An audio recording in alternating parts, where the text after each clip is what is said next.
안녕하십니까. 피트링 홍성진입니다. 자, 오늘의 주제는 예비고1 선택의 순간, 연합반을 할 것이냐, 학교별반을 할 것이냐.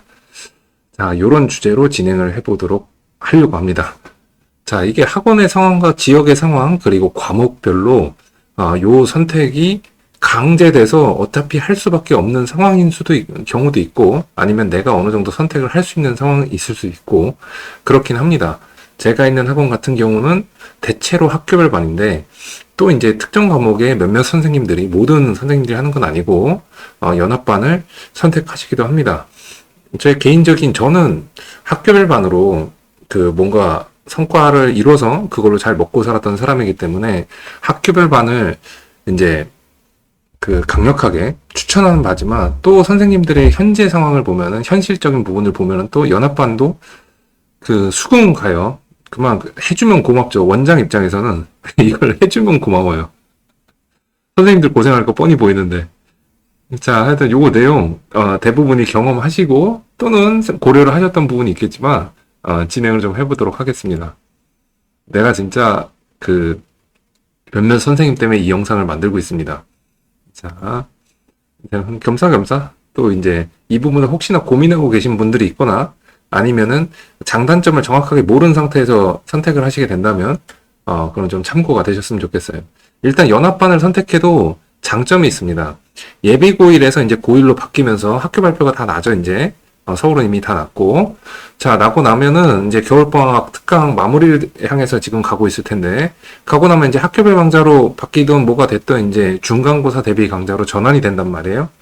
이 전환이 될 때 연합반을 선택하는 가장 큰 이유를 들어라 한다면은 다 이거였어요. 이게 실질적인 이유도 있긴 한데, 여기 이제 플러스 뭐가 있냐면, 학생들을 데리고 가야, 얘네들 내가 겨울방학 동안 쭉 같이 해온 아이들이 학교가 발표가 나면 이리저리 흩뿌려질 거란 말이에요. 지금 특목고 자사고 발표한 애들 빼고 나면은. 근데 이게 정들었어. 얘네들이, 선생님 우리 학교도 해주면 안 돼요. 그러면 또 이게, 정들고 또 애도 이쁘고 그러면은 또 안 해주기도 뭐하고 그런 상황이 된단 말이에요.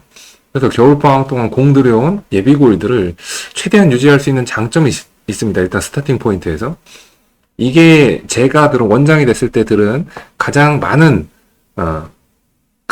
선생님들이 공통적으로 얘기했던 이유였습니다. 사실 이거 어렵죠. 조금이라도 들었던 학생들 책임감이 있는 강사라면, 내가 쟤네들 끌고 이렇게 연합반으로 해가지고 시간 좀 쪼개서 내가 좀 힘들더라도, 이렇게 하면 되지 않을까라고 생각을 합니다. 동시에 어떤 게 있냐면 레벨별 반으로 구성을 할 수가 있습니다. 만약에 지금 데리고 있는 학생들이 예비고일 때 하는 학생들이 나를 따라오겠다 플러스 그 다음에 최상위권 학생이다 라고 하면은 연합반을 하셔도 괜찮을 것 같아요. 저는 최상위권 아이들은 자료만 제대로 된 컨텐츠를 주고 필요한 부분들만 질의응답으로 클리닉식으로 진행을 해줄 수만 있으면은 충분히 아이들이 선생님을 믿는 상황에서는 데리고 가도 괜찮을 것 같습니다. 또 두 번째로 학교별 반이 안 되고 연합반을 할 수밖에 없는 유일한 과목이 있어요. 수학이라고. 수학은 거의 레벨별로 가죠. 다행히 완전히 똑같진 않지만 다행히 모든 과목 중에서 수학만큼은 학교 색채가 가장 덜 합니다. 없는 건 아닌데 좀 덜 하죠. 가끔 가다가 진도 이상한 데 나가는 학교들이 있어요. 그럼 어쩔 수가 없긴 한데. 자, 그래서 레벨별로 반을 구성할 수 있는 게 연합반의 가장 큰 장점이죠. 거꾸로 너무 못하는 아이들은, 너무 기초가 없는 아이들은 학교별 반 들어가갖고 거기서 이제 수강료만 내주다가 나오는 경우들도 있으니까 요렇게 연합반 소수라도 잡아놓고서 따로따로 시키면서 얘네들 수준에 맞춰가지고 진행을 하는 게 더 좋은 선택일 수도 있습니다. 학생 입장에서는. 자, 하여튼 장점을 찾아보고 있어요. 소규모 수업은 커버가 가능하다고 합니다. 이 소규모가 개인의 역량 따라 조금씩 다른 것 같아요. 어떤 분은 뭐 4명이 될 수도 있고, 4명이 내 학교면 진짜 힘들지 않나? 힘들지 않나? 영어는 힘들던데. 영어는 2학교만 있어도 힘들던데, 저는. 근데 저희 학원에, 제가 원장으로 있는 학원에 8개 학교까지 커버를 하고 계시는 선생님도 계시는데 거의 죽으려고 하시더라고. 내신 때 되면. 그리고 이제 교습소 하시는 분들, 개인 학원 하시는 분들, 이런 분들은 어쩔 수 없이 매출을 유지하기 위해서 그리고 한반 인원수가 그렇게 많지가 않기 때문에 몇십 명 수준이 아니기 때문에 이렇게 연합반 스타일로 쪼개서 진행을 합니다. 시간을 막 쪼개갖고 진도도 나가고 이러면서. 그리고 문제 다 따로따로 시간 맞춰서 주고, 또는 진도가 똑같은 부분은 묶어가지고 같이 공통 진도 나가고, 시간 나눠갖고 개별 진도 나가고, 그 다음에 직보 다 따로 해주고. 자, 그 다음에 강사 기본 역량 중에, 이게 제가 봤을 때 연합반의 가장 큰 장점은 이건 것 같아요. 제가 봤을 때. 임기응변 능력하고 컨텐츠 확보 능력이 늡니다. 이 강제로 늘어요. 어쩔 수 없어, 강제. 이거 초창기에 다, 이거 웬만하면 다 해보셨을 텐데, 연합반 안 해본 선생님이 어디 있어요. 특히 고등부 강사에서. 학교 2개 이상 섞여 있는 반 안 해본 사람이 어디 있어요. 다 해봤지. 아예 안 해보진 않았을 거 아니에요. 그러면, 이게, 당장 애들 이걸 해줘야 되고, 그죠? 문제가 발생을 했어. 근데 중간고사, 기말고사 이렇게 딱 기간이 딱 돼 있어. 그럼 이거 어떻게든 해결해야 되잖아. 내 눈앞에 애들이 있으니까. 그래서 임기응변 능력이 미친 듯이 올라갑니다. 이걸 하면. 자, 그리고 컨텐츠 확보 능력이야. 이 학교 새로운 시험범위 나왔어. 그러면 어떻게든 내가 타자를 쳐서 만들든 어디 AI로 생성을 시키든 어디 유료 컨텐츠를 다운을 받든 어떻게든 내가 컨텐츠를 확보를 해야 해. 과제를 주고 문제를 주잖아요. 그러니까 이거 임기응변 능력과 컨텐츠 확보 능력이 확 하고 듭니다. 수학 같은 경우에 수학 선생님들 중에서 개별 진도 나가는 선생님들 있잖아요. 개별 진도형 학습한 학생들 뭐 4명에서 한 8명까지 놓고서 진도 따로따로 나가고, 이 선생님들이 진짜 대단한 선생님들인 게, 개별 진도반 같은 경우는 대체로 레벨을 안 맞춰버립니다. 그래서 뭐 고3도 똑같은 시간인데 고3도 들어가 있고 중3도 들어가 있고 막 그래요. 그러면 거기다가 애들 수준도 제각각이잖아요. 근데 개별 진도로 오는 아이들은 뭔가 특이해서 온단 말이야. 아주 잘하던가 아주 못하던가 성격이 이상하던가 엄마가 이상하던가 뭔가 이상해서 개별 진도반으로 오는 경우가 고등에서 많습니다. 고등에서. 물론 아닌 경우들도 있어요. 개별 진도를 좋아하는 정상적인 학생들도 있을 수 있겠지만, 제가 봤을 때는 좀 그렇거든요. 개별 진도가 일반적으로 수강료가 좀 더 비싸니까. 그래서 그냥 경제적 논리에 의하면 좀 특이한 케이스들이 개별 진도 오는데, 그럼 이거를 동시간대에 이걸 다 맞춰줘야 돼요. 그리고 애들이 질문이 나왔을 때 바로바로 다 해결을 해줘야 돼.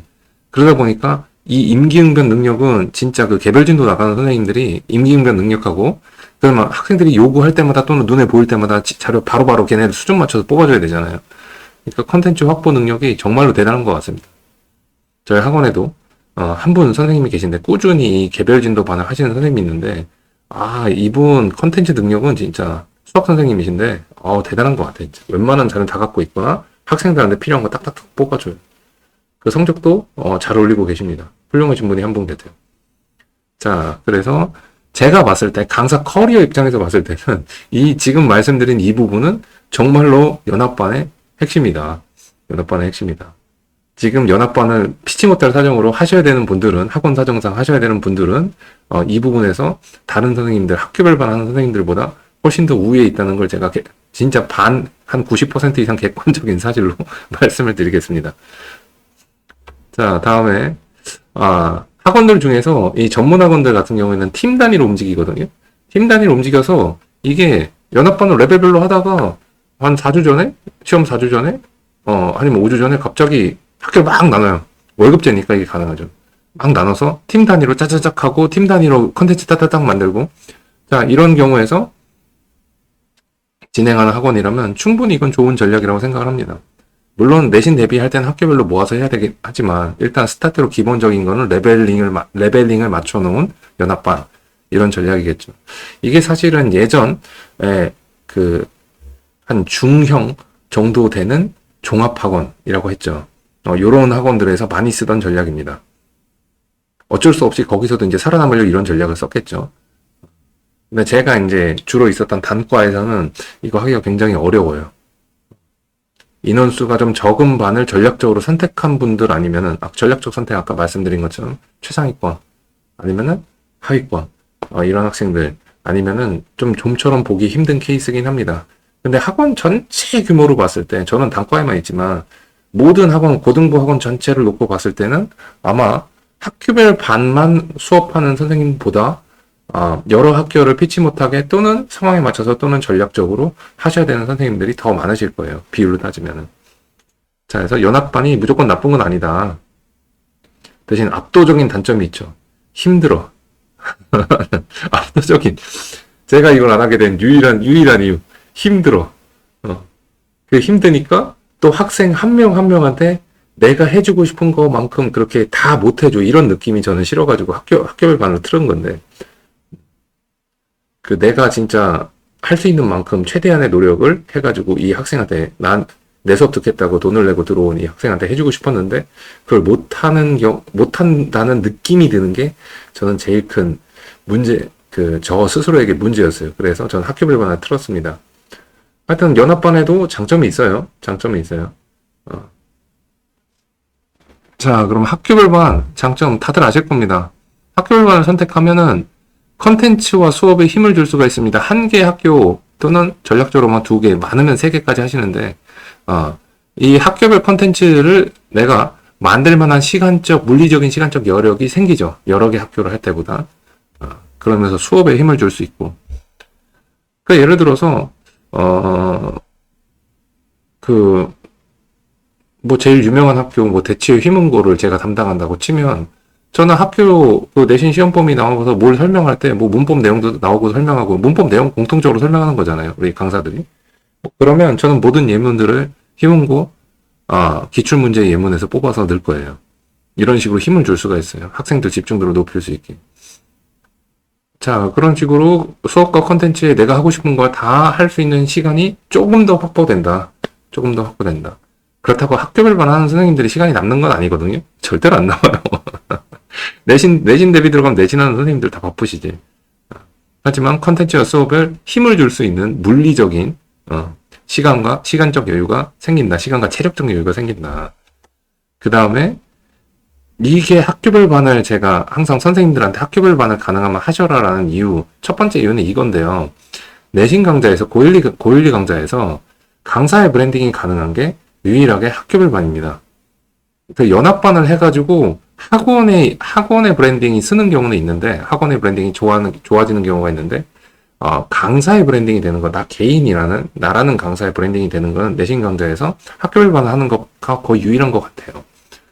그래서, 되게 희한한 게, 단과판에서 보면은, 수학을 제한 모든 과목에서 고1, 2 선생님들이, 저 강사 일탈해, 잘 된대, 라고 하는 강사가 있으면 무조건 학교별 반이에요. 다른 거 없어요. 아주 드물게, 극히 드물게, 방학 특강의 일타가 대체에 몇 분 계시긴 하지만, 아주 극소수를 제외하고는 나머지는 다 학교별 반입니다. 수학 선생님은 아까 말씀드린 것처럼, 수학 선생님이 1타 선생님이래 라고 하는 경우, 고1, 2에서 1타 선생님이래 하는 경우는 거의 대부분 상위권 또는 최상위권 담당 선생님들이세요. 레벨링을 해서 최상위. 그리고 최상위권이나 상위권이 돼야 학생들을 다수를 놓고 수업했을 때 문제가 덜 생기기 때문에, 안 생기는 건 아니죠. 덜 생기기 때문에, 그래서 수학은 레벨링에서 상위권, 그리고 나머지 과목은 레벨링과 상관없이 학교별에서 강사의 이름이 브랜딩이 됩니다. 그렇지 않은 케이스는 전부 다 학원의 브랜딩이라고, 잘 돼도 학원의 브랜딩이라고 생각하시면 돼요. 그래서 전문학원에서 특정 선생님이 잘 가르친다, 특정 선생님이 1타다라는 얘기가 내부에선 있는데, 그 학원 내부에선 있는데, 외부로 브랜딩 돼서 나가는 건 굉장히 어렵습니다. 아주 드물어요. 그럼에도 불구하고 가끔 가다가 그냥 괴물 같은 분들이 딱 나와가지고, 모모 학원의 누구 강사가 최고예요 라고 해서 나오면 그 선생님처럼 이렇게 잘 되는 분이 있는데, 그런 분들은 대체로 자기 이름 걸고 학원을 차리던가 아니면 단가로 나오던가 하시더라고요. 자, 다음에 상대적으로 여유로운 커리큘럼 스케줄이 가능하다. 이거 교재 준비하고 이거 얘기하는 거 아니에요. 뭐냐면 제가 한 개 학교를 하면서 제일 좋은 이유가 뭐였냐면, 시험이 하루에 다 끝나. 제가 맡은 학교는 1, 2, 3학년이 전부 다 같은 날에 같은 과목을 봤어요. 그래서 제가 맡은 영어는 하루에 1, 2, 3학년이 다 봤어. 그러니까 이 하루만 딱 지나면 그 다음부터는 그냥 하루에 내신 직보가 다 끝나. 직전 보충 파이널이 다 끝나요. 그리고 아이들 이제 기말고사 수업하기 전까지 기간이 있잖아요. 이때 푹 쉬고. 제가 마지막 한 7, 8년은 거의 2주씩 무조건 쉬었는데, 중간 기말 사이 2주 쉬고, 기말고사 여름방학 사이 2주 쉬고, 2주 쉬었는데, 이때 가족이랑 여행도 가고, 좀 리프레시도 하고, 이러면서 지냈던 것 같습니다. 상대적으로 여러분, 커리큘럼 스케줄은 이거 얘기하는 거예요. 딱 하루에 딱 끝나니까 이만큼 쉴 수 있다. 그래서 제가 그때, 친한 강사들, 저희 친구 같은 강사들, 만나면 그런 얘기 만나거나 이제 뭐 담배 한 대 필 일 있거나 아니면 전화할 일 있거나 그러면은 그런 얘기 했죠. 저는 하루에 딱 끝났어요. 다른 선생님들은 뭐 이날 하나 끝나고 이날 하나 끝나고 쫙 가잖아요. 그러니까 특히 수학 선생님들 그 만나면 그런 얘기 했죠. 아니 아직도 수업이 안 끝난 학교가 있어? 이러면서 장난치기도 했는데 그래서 요거 굉장히 큰 장점이었습니다. 다음 이제 리스크인데요. 이게 무조건 다 학교별반이 무조건 좋냐? 그건 아니죠. 한번 이게 특정 학교로 내가 한 학교에 올인을 하겠어 하고 올인을 했는데 결국 안 좋았어. 중간고사 애들이 시험을 못 봤어. 대체로 다른 학원보다 시험을 못 봐서. 그러면 이게 한번 무너지잖아요. 2년 갑니다. 저는 이거 정확하게 2년 간다라고 말씀드릴 수 있어요. 제가 이거 해봐서. 제가 한번 무너져 봐갖고. 제가 그 한계학교 타겟팅하다 초창기 한 2년차 때인가? 그때 내신 담당하는 선생님이 바뀌셨는데 그 전년도 거 내신 스타일로, 그 전년도까지 나오던 내신 스타일로 준비를 시켰다가 애들 확 하고 무너져갖고 이거 복구하는데 거의 2년 걸렸어요. 그 학년. 해당 학년이 3학년, 2학년 2학기 때쯤 되니까 1학년 1학기 중간고사 때 확 하고 내려가서 반 폭파되다시피 했고, 근데 몇 명 안 남은 아이들 데리고 이 악물고 끌고 올라가갖고 2학년 2학기 중간고사 되니까 겨우 복구를 해놨습니다. 이거 한번 겪고 나서는 진짜 학생들 시험 보고 나서 시험지 이제 뜨잖아요. 시험지 받고 그 다음에 시험 딱 끝나면 학생들한테 문자 돌리고 막 하잖아요. 잘 봤냐 뭐 이러면서 제 연락 안 오는 새끼 있으면 큰일 났네 막 이러면서 뭐 어려웠네 쉬웠네 이런 거 본단 말이에요. 그거 볼 때 진짜 그 외줄 타는 느낌. 진짜 외줄 타는 그 맨발 벗고 작두 위에를 걸어가는 느낌이라고 해야 되나? 피가 마릅니다. 스트레스가. 한 번 날아가면 그냥 완전히 나가리 나버리니까. 그거 한 번 경험하고 나서. 근데 스트레스가 엄청나게 셉니다, 진짜. 자, 그 다음에 시작하는 시점에서 소수로 시작하게 되겠죠. 아무래도 예비고일 애들 특강을 할 때는 좀 공통된 주제로 수업을 하니까 시작하는 시점에서는 그거보다는 적은 숫자로 시작하는 리스크가 무조건 있습니다. 이걸 제일 크게 겪는 선생님들이 보통 윈터스쿨 들어가는 선생님들이 이거를 가장 크게 겪죠. 단과에서 윈터스쿨 하는 경우에 윈터 들어가면 애들 막 몇십 명씩 있는데 그리고 애들 반응도 좋아요. 방학 때니까. 왜냐면 방학 때 애들이 반응이 좋은 이유는 딱 하나예요. 중간고사, 기말고사 수능이 없잖아. 수능이 없잖아. 온전한 커리큘럼으로 갈 수 있잖아요. 근데 딱 끝나고 애들이 선생님 우리 학교 해주면 안 돼요 막 이런 얘기 하다가 그래, 선생님 요 학교 하니까 요 학교 된 학생들 와요. 그러면 걔네들도 안 와. 걔네들도 안 와. 막 극심한 경우에는 한 80명씩 놓고 수업을 하다가 내 반 딱 갔더니 3명 앉아있고 이런 경우 종종 생깁니다. 그러면 진짜 수업 80명 놓고 하다가 뭐 하루아침에 갑자기 3명 놓고 수업을 하려고 하면 진짜 그 기운이 안 나잖아요. 이런 거 리스크가 좀 있습니다. 자, 그래서 학교별 반을 하게 되시는 분들은 다 이걸 해보신 분들은 방금 전에 말씀드린 것들 전부 다 공감을 하시거나 이미 다 경험을 하셨을 거예요. 학교별 반이 잘 되는 거는 이제 별개의 문제고 이 학교별 반을 세팅을 하는 거를 정확하게 잘 모르겠다, 감을 못 잡겠다 그러면 나중에 제 부트캠프 들어오시면 돼요. 지금 부트캠프가 거의 한 200명 정도를 3년간 한 200명 정도의 선생님들을 진행을 했는데 지금 부트캠프 모집 끝났으니까 다음 모집은 여름방학이란 말이에요. 방학 때마다 하는 거고요. 그래서 지금 광고 같지만 광고가 아니라 진심입니다. 진심. 광고도 광고지만 진심입니다. 정 어디서 배울 때 없고 감을 못 잡겠으면 그냥 부트캠프 들어오세요. 이게 학교별 반 세팅하는 내용입니다. 내신 준비하는 세팅입니다. 오히려 또 수학 선생님들도 거기서 이제 학교별 반이 아니더라도 몇 개를 가져가셔서 잘 써먹더라고요. 자, 이 학교별 반으로 잘하는 거는 별개의 문제지만 일단 전환을 할 때 필요한 결심들에 대해서 말씀을 드릴게요. 자, 이 학교별 반의 가장 큰 장점이 제가 말씀드린 거 있잖아요. 내 브랜드, 강사 브랜드 만드는 거라고.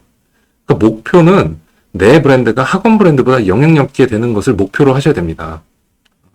그리고 이걸 어떻게 내가 성취해낼까, 성공해낼까, 어떤 방법을 시도해볼까 라고 하는 걸 다양하게 고민을 하셔야 돼요. 내 브랜드가 학원 브랜드보다 영향력 있는 거는 딱 하나입니다. 학생이 들어올 때 나를 찍고 들어오느냐, 학원을 찍고 학원 들어와서 나한테 배정을 해준 거냐, 요 학교니까 일로 가세요 한 거냐, 아니면 아예 그냥 들어올 때부터 내 이름 찍고 들어오냐, 이 차이입니다. 그래서 강사의 브랜드가 학원 브랜드보다 더 커지는 순간부터 아주 굉장한 일들이 벌어져요. 갑자기 학원 원장님이 잘해준다든가, 딴 데 가면 안 되니까. 어. 그리고 저는 이제 이직을 좀 해봤잖아요. 이직을 했는데 인원수 변동이 없어요. 그 전에, 처음에 학교별로 하던 학원에서, 학원이나, 아니면은, 이직을 한 학원이나, 아니, 그냥 어차피 내 이름 보고 애들이 오는 거니까, 별 문제가 없어요. 그 학원의 영역에서 좀 벗어나고 좀 대우받는 경우들이 생깁니다. 자, 다음에, 비율제랑 개인 학원의 경우에는, 아까도 말씀드린 소수로 비교적 소수로 시작 포인트에서는 소수로 할 수밖에 없잖아요. 그러니까, 당분간 수입이 줄어드는 것을 감수해야 됩니다. 저는 이 문제 때문에, 이 결심 때문에, 지금 저희 학원에 있는 선생님들도, 연합반을 하겠다는 선생님들을 꺾을 수가 없어요, 뜻을. 당장, 결혼하시면 이제 가장이 됐던가, 아니면은 가장이 아니더라도 본인 생계 활동하는데 필요한 최소 생활비들 있잖아요. 근데 이 부분을 포기하라고 말을 못 하겠는 거예요. 아니, 본인이 좀 더 고생을 하더라도 학생들 데리고 가겠다. 겸사겸사. 플러스, 방학 때 했던 애들 데리고 가겠다. 라고 하면은, 데리고 있는 아이들이, 우리 학원에 전략적으로 지금 자원을 집중하고 있는 타겟 학교가 아닌 경우에는 다 오케이를 해줍니다. 하지만 항상 말씀을 드리죠. 선생님, 분명히, 중간고사 시작하고 나면은 지금의 나를, 미래의 내가, 저 인터스텔라 스테이 이것처럼 말리고 싶은 생각이 드실 텐데 괜찮으시겠어요? 그러면, 본인도 알고 있으니까. 그래도 해보겠다 그러면, 아유, 감사합니다. 그러죠. 학원 입장에선 감사합니다 합니다. 그러면 여러 타겟이 아닌 학교 애들 문의가 왔을 때 담을 반이 생기는 거니까 학원 입장에서는 전략적으로 딱 찍어놓은 학교 아닌 다른 학교 같은 경우에는 이런 걸 해주시는 선생님이 계시면 도움이 되죠. 그래서 이거 수입이 감소하는 이 현실적인 이유가 굉장히 큰 결심을 한번 해야 됩니다. 그래서 가정을 아직 안 꾸리신 분들, 미혼에 처자식 없는 분들, 그 다음에 생활 소비 습관이 좀 검소하게 살아도 크게 영향력을 안 받는 분들은 학교별 반으로 한번 트라이 해보시는 거를 반드시 추천을 드리고요. 그렇지 않은 분들은 이런 것들도 고민을 좀 해보는 게 좋습니다. 학교별 반 못하는 경우에 거의 대부분이 이 두 번째 이유인 것 같아요. 자, 세 번째, 그러면서 동시에 타겟이 아닌 학교, 내가 타겟으로 잡은 학교가 아닌 학생들이 예비고일에서 반 수업을 했잖아요. 과감하게 옆에 있는 강사, 옆에 있는 학원 추천해 주세요. 이걸 할 결심이 있어야 됩니다. 대의 명분, 정신승리 이런 거죠. 얘가 잠깐인 방학 동안 한 2달, 3달이나마 나랑 수업을 했으니까 얘도 내 제자인데, 내 학생인데, 대의적으로 봤을 때 얘가 잘 되도록 내가 도와주는 게 맞다. 라고 생각하고, 기껏 정들고 내 새끼 같은 애들 옆으로 뿌리는 거 내가 살 잘라낸 느낌이겠지만 과감하게 추천해 주세요. 그래야 가끔가다 옆 학원에서 나를 추천해 줍니다. 걔가 거기 가갖고 키트린 선생님이 옆 학원에 있는 키트린 선생님이 추천해서 보냈어요. 거기서 이 학원 가라는데 그 선생님이 굉장히 그래요, 되게 고마운다고요. 대부분 다 엄청 고마워요. 그럼 그 학원에서도 제가 타겟 있는 학교가 아닌 경우에는 그 학원에 그 학교가 없는 경우에는 저한테 많이 보내줍니다. 저는 실제로 많이 겪었어요. 다음, 학교 내신 자료는 내가 만들어야 내 수업이 됩니다. 내가 만들어야 돼요. 100%를 얘기하는 건 아닙니다. 현실적으로 100%를 못 만드는 경우들도 생겨요. 그리고 내가 만든 것보다 유료 콘텐츠나 다른 게 더 좋은 케이스도 있습니다. 근데 적어도 절반 이상은 학생들한테 주는 콘텐츠의 절반 50% 이상은 최소 50%는 내가 직접 만들어서 줘야 됩니다. 내가 분석해서 내가 타겟으로 한 학교를 분석하고 기출을 분석하고 지금 출제하는 선생님들을 분석하고 애들 수준을 분석해가지고 내가 만들어서 줘야 됩니다.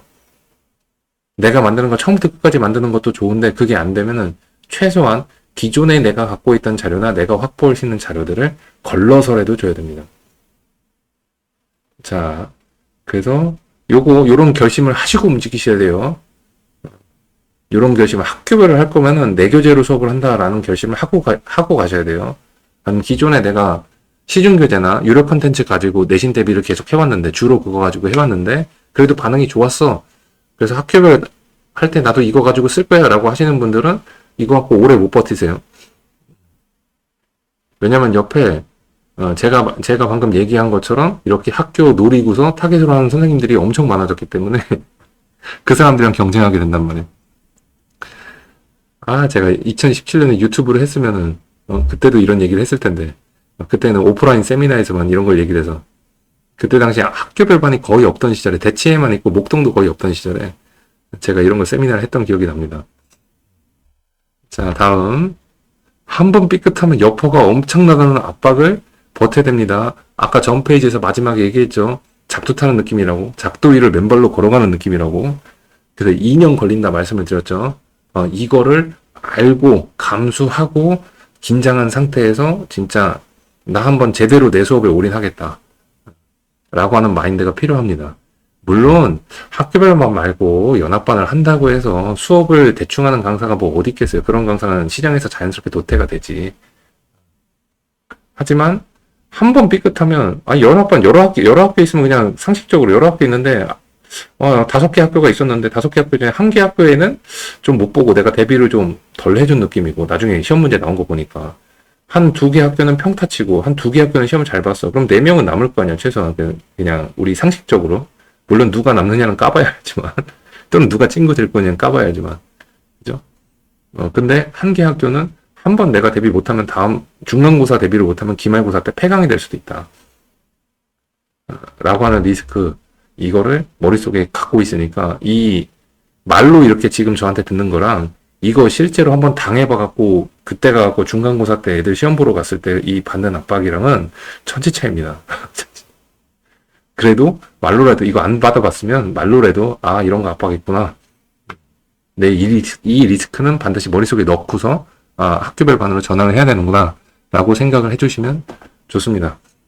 자, 어쩌면 단과나 주요 학군지에 계시는 분들 요새 뭐 주요 학군지 아니더라도 기본적으로 신도시급만 돼도 다 학교별 반이 진행이 되기 때문에 학교별 반을 하시는 분들 은 아마 다 공감하거나 다 경험을 해봤던 내용인 것 같아요. 그리고 저는 개인적으로 최대한 빨리 학교별 반으로 전환을 하시는 걸 추천을 드립니다. 심지어 수학 선생님한테도 학교별 반으로 전환하는 걸 추천을 드릴 때도 좀 있어요. 근데 아까 뭐 수학은 레벨별로 하는 게 낫다며. 맞죠? 최상위는 맞아요. 근데 최상위가 아닌 요즘 아이들이 많은 중위권, 좀 곱게 포장해서 중위권, 그리고 실제로 지금 수업을 해보고 계시면 아시겠지만 중하위 애들이 많죠. 이 학생들 같은 경우는 학교별 반으로 해가지고 이 학교에 나오지 않는 문제나 내용들을 쳐내고 이 학교에 나올 것 같은 내용들만으로 범위를 줄여주는 역할도 굉장히 의미가 있다고 생각을 합니다. 근데 수학 선생님들이 학교별 반 하면은 트라이를 했는데 이게 성공한 케이스는 거의 뭐 외고 몇 개랑 과거 몇 개 이런 거밖에 없거든요. 근데 그 이유가 가장 큰 이유가 뭐냐면 학교별 반을 했는데 애들이 레벨이 잘한 애랑 못한 애가 섞여 있어. 그러면 타 과목은 좀 덜 힘들어요. 수학에 비해서. 수학은 엄청 힘들어요. 엄청 힘들어.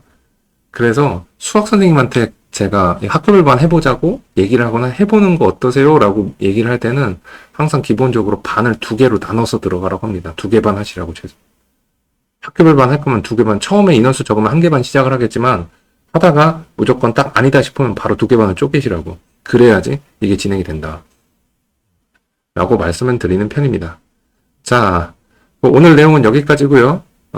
어떻게 됐든 예비고1 예비고1 수업을 하는 모든 선생님들 수업 마무리 2월달에 잘 하시고 어떤 반을 선택을 하셨던 어떤 형태로 수업을 하시게 되시던 3월달에 내신 강좌를 개강하실 때 모두 좋은 성과, 목표한 성과 있으셨으면 좋겠습니다. 자, 오늘 내용은 여기까지 하고요. 내용이 도움이 되셨으면 좋아요, 구독, 알림 설정, 그리고 댓글 달아주시면 감사드리겠습니다. 그럼 다음 영상에서 뵙겠습니다.